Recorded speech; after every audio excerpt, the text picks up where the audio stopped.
Assalamualaikum warahmatullahi wabarakatuh. Kembali lagi bersama kami di channel YouTube Mahat Ali Zawiyah Jakarta. Di sini kita akan memperbincangkan tentang kurban dan seputar permasalahan di bulan Zulhijjah. Kita bersama Ustadz Adnan. Kali ini Assalamualaikum Ustadz. Ustadz, balik lagi nih mau nanya.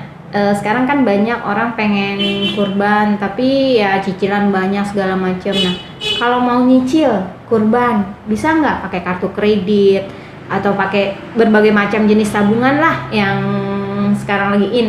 Bisa nggak sih itu nyicil? Bismillahirrahmanirrahim. Alhamdulillah wassalatu wassalamu ala rasulillah amma ba'd.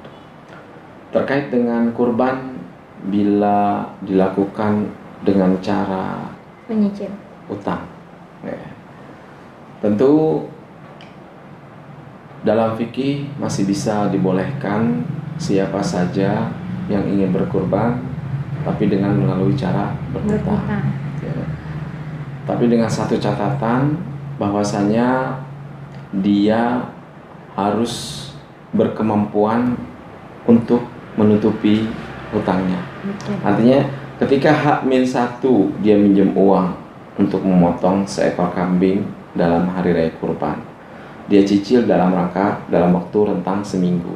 Nah, ini dibolehkan bagi siapa saja, bagi orang yang benar-benar memiliki kemampuan untuk menutup hutang itu secara cicil. Oke, misalnya dia gajinya teratur gitu ya, maka boleh ya? Iya, boleh-boleh saja karena di situ ada kemampuan dia.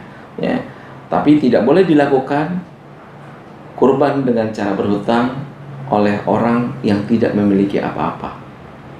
Alias dia hanya cukup punya beras dan sederhana dari lauk, kemudian dia tidak mampu dan dia berhutang. Untuk menutup hutang cicilannya dia tidak mampu, nah itu tidak boleh. Nah, terkait dengan kemampuan, jika dia punya masukan secara tetap, itu boleh-boleh saja. Jadi boleh sebenarnya ya nyicil itu. Nah, kalau misalnya arisan kurban, ada kan di beberapa tempat tuh arisan kurban. Saya juga nggak begitu paham sih konsepnya seperti apa, tapi modelnya kan sama kayak nabung. Mungkin untuk tahun ini kurbannya siapa duluan, tahun berikutnya siapa duluan, itu gimana? Itu hampir sama kalau kita kiaskan dengan berkurban dengan cara hutang. Cuman kan beda kalau arisan, ya siapa yang narik pertama kali maka dia harus menutup apa yang sudah dia ambil sebelumnya. Yang akhir dia itu boleh-boleh saja. Itu terkait dengan sama kalau kita kiaskan dengan menabung dalam 1 tahun, tapi kemudian dia panen dan panennya itu diperuntukkan untuk berkurban. Okay. Ya. Nah, kalau misalnya orang tuh suka ngebandingin nih, korbannya jangan di sini mahalan, di sini misalnya 4 juta, di sana 3,5 juta, di sana 3 juta.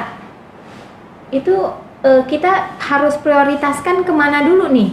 Ke yang deket atau yang lebih murah atau yang gimana?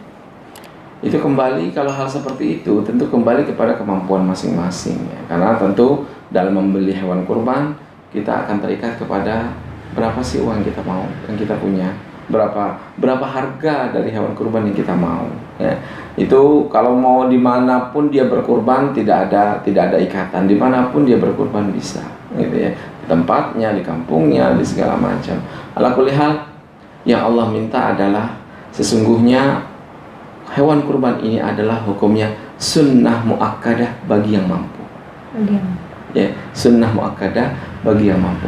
Kalau yang nggak punya uang, cukup untuk makan seharian saja, maka tidak disunnahkan untuk bahkan dia menerima dari daging kurban, termasuk orang yang berhak. Gitu ya. Nah, bagi yang mampu saja, tentunya dengan berbagai macam kreasi, dengan cara menabung pelan-pelan dari awal tahun gitu ya, sampai kemudian Zulhijjah dia keluarkan.